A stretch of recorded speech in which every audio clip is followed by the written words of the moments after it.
The day my parents' will was read, I learned my younger brother inherited their $800,000 mansion in New York, and I got a broken cabin in the middle of Alaska. That same night in our cramped kitchen, my fiancé threw the ring onto the table and called me a pathetic loser.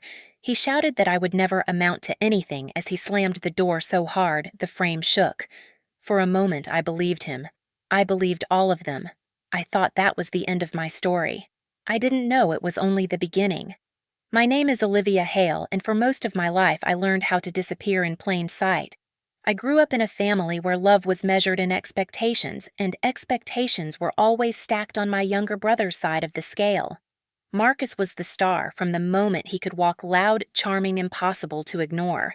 I was the quiet one, the dependable one, the daughter who blended into the background because that was easier than competing for a spotlight that was never meant for me. I was the kid who brought home a high school essay my teacher called exceptional. I placed it on the dinner table like it was a secret I hoped someone would notice. My father barely glanced at it before turning to Marcus, asking about his next basketball game, already planning the cheers he'd shout from the bleachers. My mother squeezed my hand under the table, a small hidden gesture she hoped would be enough to make up for the silence. It wasn't, but I pretended it was. That pattern never changed. Marcus always moved through life as if doors were built to open for him. I learned to knock softly and wait. He got the newest shoes, the better schools, the praise for things I worked twice as hard to achieve. I told myself it didn't matter. I told myself love didn't need to look equal to feel real. I was wrong about that, but it took years to admit it. In my 20s, I built a quiet, steady life in New York. I worked long hours analyzing data, taking pride in the things no one saw: accuracy, patience, stability. I wasn't flashy, but I was reliable, and for a while I believed that was enough. When Daniel came into my life, he said he loved that about me, that I was thoughtful, grounded, different from the people he'd dated before. I held on to those words like they were a promise, but over time, admiration turned into comparison. He'd glance at Marcus's life, his job, his suits, the places he traveled, and ask why I didn't push harder, why I didn't dress the part, why I didn't aim bigger. I laughed it off because that's what I'd been trained to do: swallow the sting, keep the peace. I assumed love meant patience. I didn't realize it could also mean erosion. Then came the will reading.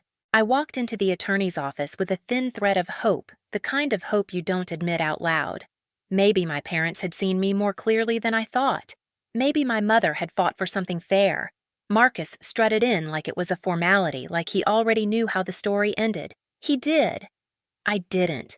He walked away with the New York mansion, 4 bedrooms, high ceilings, sunlight pouring through windows that had always felt like a dream. I walked away with a cabin in Alaska so old the attorney hesitated before sliding the deed across the table. Marcus grinned. I felt the floor tilt, and that was the moment I started to question everything I thought I knew about my family and myself. Daniel didn't even wait for me to get home before he started unraveling. He'd already heard from Marcus, of course he had. News traveled fast when it made me look small. When I stepped through the door of our apartment, Daniel was standing in the kitchen with his arms crossed, jaw tight, like he'd been rehearsing a speech he couldn't wait to deliver. "So that's it," he snapped before I could put my bag down. "Your brother gets a mansion and you get—" "What, a shack in the middle of nowhere?" I told him it was a cabin. I didn't tell him my voice shook when I said it. He laughed, a sharp, bitter sound that felt like glass hitting the floor. "A cabin, Olivia, God." "Do you hear yourself?" He pushed away from the counter, pacing like he couldn't bear to stay still. "I'm working my tail off trying to build a future, and you're dragging us backward." I tried to explain that I hadn't chosen any of this, but the words barely made it out. He talked over me louder each time until the walls themselves seemed to flinch. "You know what Marcus said," Daniel continued. "He said your parents were being practical. They knew who the real investment was." My heart stopped. He said it so casually, like the cruelty was a fact he was simply repeating. All the years of swallowed disappointment came rushing up at once, sitting in bleachers alone at Marcus's games, pretending I wasn't hurt when my father forgot my birthday hearing relatives joke that I was the sensible one, which was just another way of saying the forgettable one. Daniel wasn't done. "You need to wake up," he said, voice dropping to a hiss. "You'll never amount to anything if you keep living like this. No ambition, no drive. Just settling." The word settling hit harder than anything else. Settling was what I had done my whole life. Settling to make everyone comfortable. Settling to avoid conflict. Settling because being the quiet, reliable one felt safer than proving I was worth more. He stepped closer, frustration radiating off him. Do you think I want to marry someone who brings nothing to the table? Someone who's always second place in her own family? I felt something inside me crack. Not anger cracks don't explode. They split slowly, cleanly in silence. That's not fair, I whispered. He scoffed. Fair, Olivia, look at your life. You're almost 30. You have nothing, no savings, no real plan, no future. Your parents clearly saw that, and honestly, I'm starting to see it too. The worst part wasn't the words themselves. It was realizing he had probably believed them for a long time. The apartment felt smaller, the air too thin. I could hear my heartbeat in my ears louder than his voice, louder than everything. For a moment, I thought about defending myself, telling him about the nights I stayed late at work, the sacrifices I made the way I held us together when he doubted himself. But I knew it wouldn't matter. People like Daniel didn't listen. They measured worth in trophies and inheritances, and I had neither. He grabbed his coat, his movements sharp and final. I'm not signing up for this, he said. I'm not tying myself to someone who can't keep up. Not when your own parents didn't think you were worth more than a broken cabin. He opened the door, turned back, and delivered the line that would follow me for days. You're a pathetic loser, Olivia. Then the door slammed, and the silence that followed cut deeper than his words ever could. I sat on the kitchen floor long after Daniel's footsteps faded down the hallway. The ring he threw lay near the leg of a chair, catching the weak light from the window. I didn't move to pick it up. I couldn't. My hands felt heavy, as if lifting them would admit that everything he said was true. The silence in the apartment pressed in on me, thick and suffocating, broken only by the low hum of the refrigerator and the distant sound of someone laughing in the hallway. Life went on out there. Mine felt like it had stopped. His words replayed in my head, looping so clearly it felt like he was still standing over me. Pathetic loser. Never amount to anything. No future. Each one dropped into my chest like a stone sinking deeper every time I breathed. And beneath it all, the sharper, quieter pain, he wasn't the first to say something like that. Just the first to say it out loud. I curled my knees to my chest, pressing my forehead against them, and for the first time in years, I cried without trying to hide it. Not polite tears, not the kind you blink away before anyone notices. This was the kind that came from years of swallowing things whole, my father's dismissiveness, Marcus's smug victories, relatives' well-meaning comments about how practical I was, and now this. The final proof, apparently, that everyone else had been right about me all along. When the tears stopped, the apartment felt even colder. I stood, slowly grabbed a towel, and wiped my face as if cleaning away the last trace of a life that didn't fit anymore. My reflection in the microwave door looked hollow but not destroyed. Something inside me had shifted, subtle but unmistakable, the kind of shift that comes not from anger, but from hitting a limit so absolute there's nowhere left to go but forward. I walked into the bedroom, opened my laptop, and hovered over Daniel's contact photo glowing on the screen. For years, I'd shaped myself around that man's expectations, convincing myself that love meant adjusting, softening, shrinking. But the truth sat heavy and undeniable now. Love shouldn't make you smaller. And if it did, then losing it wasn't a loss at all. I closed the laptop and opened a travel site instead. I typed in one destination, Alaska. The idea felt ridiculous at first. A cabin in the middle of nowhere in winter. But the longer I stared at the screen, the more the thought solidified. I couldn't fix anything from this apartment. I couldn't breathe here. I couldn't stay one more night in the place where my future had been torn apart like it was nothing.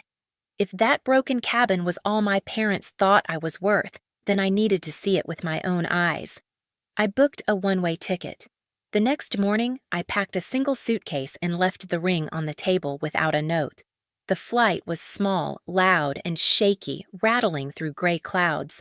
Hours later, a driver in an old truck carried me down narrow, icy roads where the world felt untouched. When he finally stopped, he pointed toward a dark stretch of trees. "Cabin's about a mile that way," he said. I stepped out into the cold, the wind cutting through every layer I wore. I could barely see the roof through the branches as I approached it. The place looked exactly like what everyone thought of me, forgotten, weathered, barely holding together. I put my hand on the door. The cabin door resisted me, swollen from years of snow and neglect. When it finally lurched open, a blast of cold air and the sharp scent of wet wood slapped me across the face.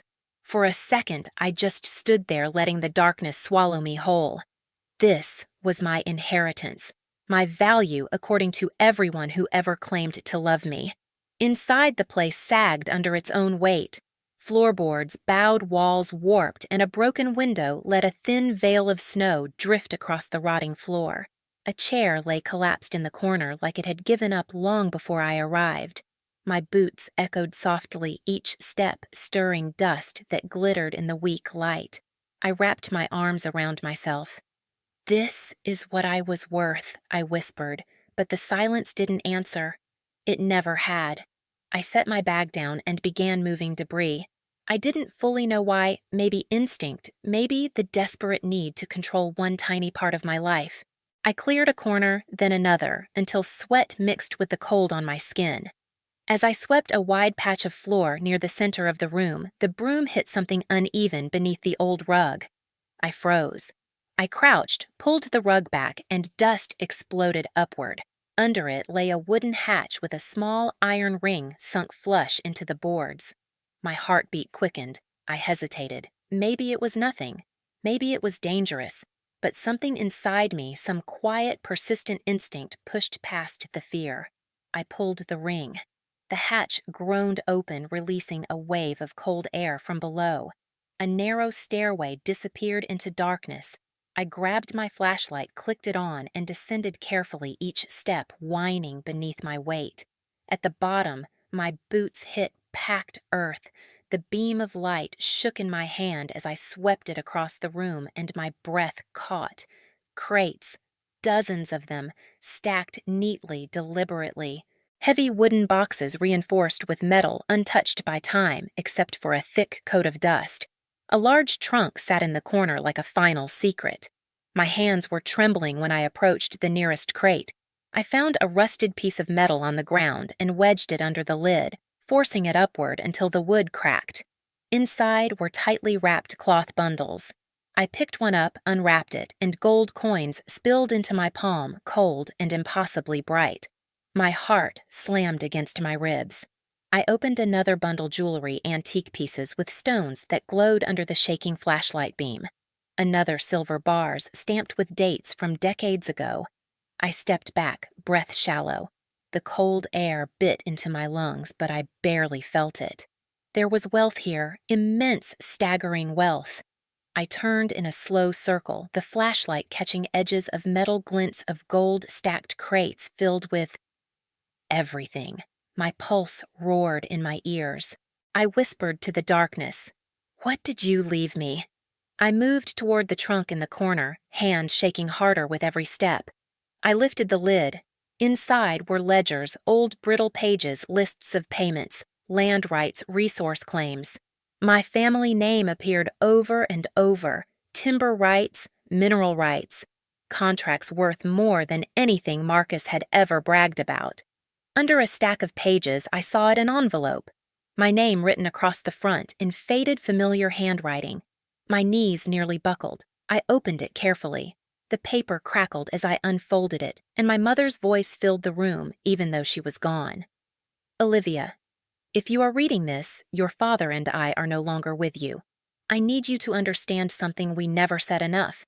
We saw strength in you, not loud, not showy, but deep. You care about people, about integrity, about legacy. Marcus cares about how things look. You care about what they mean. This cabin holds our family's true inheritance. We gave Marcus the home he could show the world, because that is what he understands. But this history, these rights, this responsibility belongs with you. We trust your heart. Please remember that. Love, Mom." I pressed the letter to my chest as tears blurred the ink. The air around me felt warmer, or maybe that was just the first flicker of something I hadn't felt in years being seen. All those nights I thought my parents dismissed me. All those moments I believed Marcus was chosen because he was better.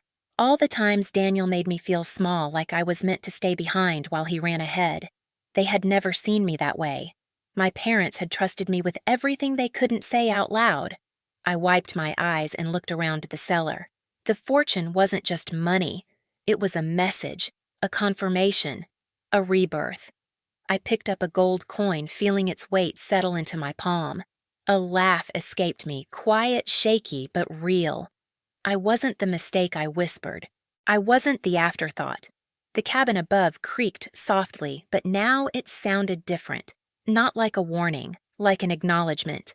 I climbed the stairs, slowly carrying the letter like it was part of my heartbeat. When I reached the main room again, the wind rattled the broken window, sending a curl of snow onto the floor. I stood in the center of the cabin, breathing deeply, letting everything settle: the betrayal, the discovery, the truth. Daniel's voice flashed in my mind: pathetic loser. Marcus's smirk at the attorney's office. Years of whispers telling me I was less. I exhaled. They were wrong. For the first time in my life, I felt it: not anger, not revenge, but power. Quiet, steady, undeniable power. The kind you don't announce, the kind you carry. And the cabin, broken and cold, no longer felt like a punishment. It felt like a beginning. I spent the next 2 days cataloging everything in the cellar, my notebook filling with values, dates, and resource rights that could reshape my entire future. I contacted experts under a different name, careful and quiet, making sure no one, not Marcus, not Daniel, caught even a whisper of what lay beneath the cabin. Each confirmation I received felt like another anchor settling inside me. Marcus called twice, bragging about the sunlight in his new mansion. I let the calls ring out. Daniel sent a message saying he missed me and wanted to talk. I deleted it without opening it. For the first time, I wasn't reacting to their expectations. I was choosing my own direction. I wasn't the overlooked daughter anymore. I wasn't anyone's second option. I was the one holding the real legacy. I left Alaska with my mother's letter tucked safely in my bag and a steadiness in my chest I had never felt before. The world hadn't changed. Marcus still flaunted his mansion. Daniel still chased appearances, but I had. The cabin hadn't broken me. It rebuilt me into someone who no longer needed their approval to stand tall. If you were the one who opened that trapdoor and found the truth buried beneath your past, what would you have done? If this story speaks to you, share your thoughts below and subscribe so you don't miss the next one.